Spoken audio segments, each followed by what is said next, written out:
اور جن والے اور بن والے شعیب کی امت ارے بھی بڑی ظالم تھی. بن والے کا مطلب کیا ہے؟ ابھی آپ لوگ سمجھتے کہ گاؤں میں تالاب ہوتا ہے، چاروں طرف اونچے مٹی کے ڈھیر لگا دیتے اور بیچ میں پانی ٹھہرا دیتے ہیں. اس پانی سے تھوڑا تھوڑا کر کے گاؤں والے لے جاتے وہ اور استعمال کر لیتے. یہ اس لیے بولتے بن والے، یعنی چاروں طرف ایک کٹھا کر کے پانی کو روک کے رکھ دیا، وہ لقب دے دیا بن والے. شعیب علیہ السلام کی امت بھی بڑی ظالم تھے، سو ہم نے ان سے بدلہ لیا. اور دونوں بستیاں صاف سڑک پر ہے. اور حجرہ والوں پیغمبر کو جھوٹا بتلایا. حضر والے اس سے پہلے وہ گزر چکا ہے وہ کہیں گے.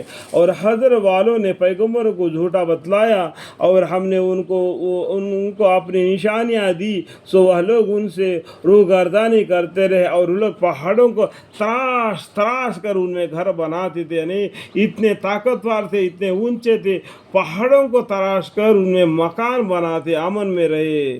سو ان کو صبح وقت آواز سخت نے آ پکڑا. جب یہ شعیب علیہ السلام کو نافرمانی کی تو اللہ تعالیٰ نے فرشتے کو بھیج دیا، تو فرشتہ ایک آواز دے دیا، اس آواز کے لیے ان کے کانے پھٹ گئی. آواز سخت نے وہ آن پکڑا. سو ان کے کچھ بھی کام نہ آئے. جو سرنگ جو پہاڑوں کا بنائے تھے جس میں امن سے رہنے کے لیے، وہ ان کو کچھ کام نہ آئے.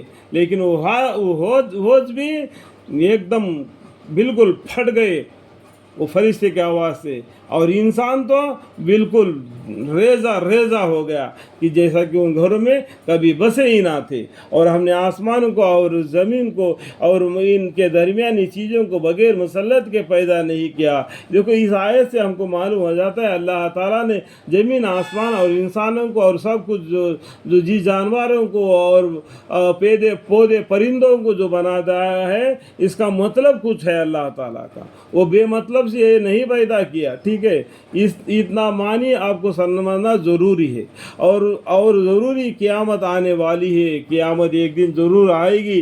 یہ سب چیزیں فنا ہو جائیں گے. تو آپ خوبی کے ساتھ در گزار کیجئے، خوبی کے ساتھ سب کو دین اسلام کی طرف دعوت دیجئے، اللہ سے ڈرا دیئے اور قیامت کے دن سے ڈرائیے. بلا شک آپ کا رب بڑا خالق بڑا عالم ہے. الحمدللہ ان ربک هو الخلاق العلیم. اور ہم نے آپ کو 7 آیتیں دی، یعنی قرآن کریم میں جو 7 آیتیں الحمدللہ رب العالمین، وہ جو 7 آیتیں ہیں جو نماز میں بار بار پڑھی جانے والی ہے. بغیر فاتحہ وہ آیتوں کے نماز پورا نہیں ہوتی. ٹھیک ہے، 7 آیتیں دی ہے جو نماز میں مقرر پڑھی جاتی ہے. مومن کے لیے بہترین دعا یہ 7 آیتیں ہیں. گنہگار کے لیے بہترین دعا اللہم اغفر لی، اس سے بڑھ کر کوئی دعا نہیں. اور قرآن عظیم دیا ہے، دیکھو قرآن کریم دے دیا ہے، اس کے ساتھ آپ پڑھتے رہو اور اس کے ساتھ اپنا زندگی بسر کرو. یہی تمہارے لیے یہ سیدھا راستہ ہے. آپ اپنے آنکھ کو اٹھا کر بھی ان چیزوں کو نہ دیکھیے جو کہ ہم نے ان مختلف قسم کے کار لوگوں کو برتنے کے لیے دے رکھے ہیں. آپ کے لیے قرآن کافی ہے اور نماز میں 7 آیتیں کافی ہے. پنجگانی نماز پڑھتے رہیے، اللہ پر بھروسہ رکھیے اور آپ آنکھ اٹھا کر بھی ان لوگوں کے ان چیزوں کے طرف نہ دیکھیے جو اللہ نے مختلف لوگوں کو مختلف قسم کے چیزیں کافروں کو دے دیے ہیں. وہ ان چیزوں میں پڑھ کر وہ اللہ کو بھول گئے. یہ دینے والا کون ہے؟ اللہ ہے. اس دینے والے اللہ کو بھول کر دیا ہوا چیز کے اوپر گھمنڈ کر کے کالر اٹھانے لگے.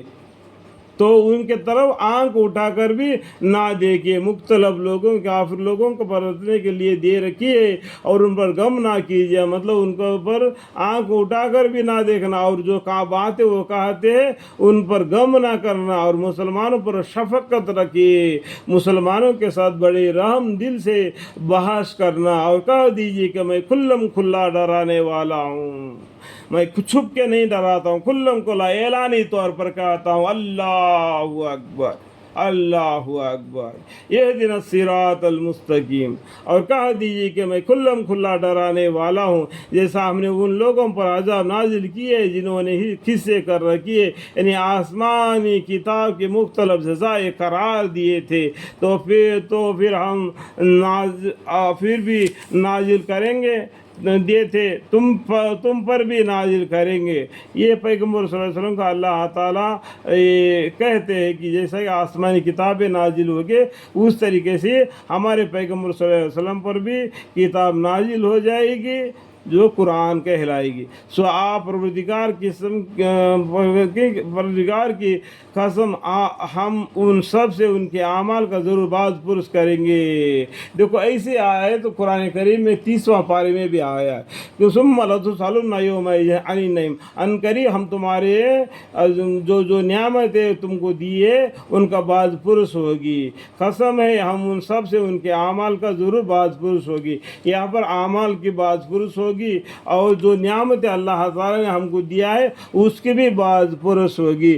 غرض آپ کو جس کا بات کا حکم کیا گیا ہے اس کو صاف صاف سنا دیجئے اور مشرکوں کو پرواہ نہ کیجیے۔ یہ لوگ جو ہنستے ہیں اور اللہ تعالیٰ کے ساتھ دوسرے معبود قرار دیتے ہیں، یعنی شرک کرتے ہیں، ان سے آپ کے لیے ہم کافی ہے، ان شرک کرنے والوں سے اللہ آپ کے لیے کافی ہے۔ سو ان کو ابھی معلوم ہو جاتا ہے اور واقع ہم کو معلوم ہے کہ یہ لوگ جو باتیں کرتے ہیں ان سے آپ تنگ دل ہوتے ہیں۔ سو آپ اپنے پروردگار کی تسبیح اور تحمد کرتے رہیے اور نماز پڑھنے والوں میں رہیے اور اب رب کی عبادت کرتے رہیے یہاں تک کہ آپ کو موت آ جائے، یہاں تک کہ آپ کو موت آ جائے۔ تب تک اللہ کی عبادت میں مشغول رہے، لوگوں کو دین کے طرف بلاتے رہیے، تبلیغ کرتے رہیے اور رب کی عبادت کرتے رہیے یہاں تک کہ آپ کو موت آ جائے۔ اللہم